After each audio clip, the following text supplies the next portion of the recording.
Job Kapitulo 24.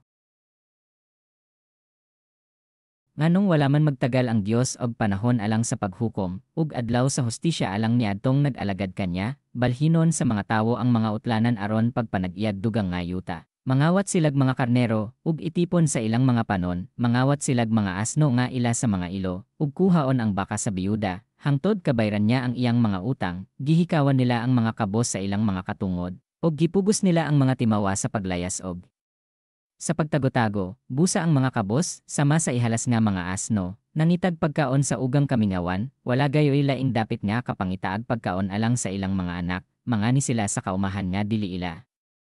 Ug mamupo silag ubas sa parasan sa daotang mga tawo. Sa gabi mga tulog sila nga hubo, ug walay habol nga makapanalipod kanila sa katugnaw, maulanan sila didto sa kabukiran, ug musilong sila sa mga pangpang, himuong ulipon sa daotang mga tawo ang mga masuso nga walay amahan. Kuhaon nila ang mga anak sa kabos, silbing bayad sa mga utang, walay bisti ang mga kabos, ug gutomon sila samtang mag-ani sa trigo, nagpugas silag mga olibo aron makakuhag lana, ug ubas aron makakuhag bino apan sila mismo giuhaw. Diha sa syudad mabati mo ang paghila. Sa mga samdan ug himalatsyon, apan dili tagdon sa Dios ang ilang mga pag-ampo, may mga tawo nga nagsalikway sa kahayag, wala sila makasabot niini.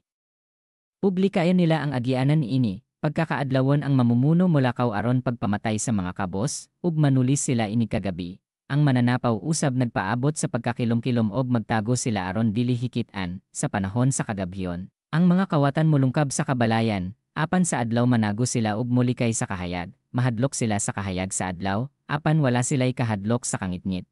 Ibanla sa baha ang tawong daotan, ug tunglohon sa Dios ang iyang yuta, dili na siya moadto sa pagtrabaho sa iyang parasan. Ingon niya malanay ang niebe panahon sa ting-init, mahanaw usab ang usa ka makasasala gikan sa yuta sa mga buhi. Wala nay mahinumdom kanya bisan gani ang iyang inahan, kanon siya sa ulod og mawala sa hingpit. Mahitabo kini kay gidaog-daog man niya ang mga biyuda, ug wala sila'y kaluoy sa mga babayeng wala makapanganak. Pinaagi sa iyang kusog laglagon sa Dios ang mga gamhanan, buhaton niya kini og mamatay ang mga daotan, mahimong lugwayan sa Dios ang kinabuhi sa daotan. Apan gipanid-an siya sa Dios sa tanang panahon, sa makadiyot molampos ang tawong daotan, apan unya malaya siya sama sa sagbot. May makalimod ba niini? May makapamatuod ba nga bakak ang akong gisulti?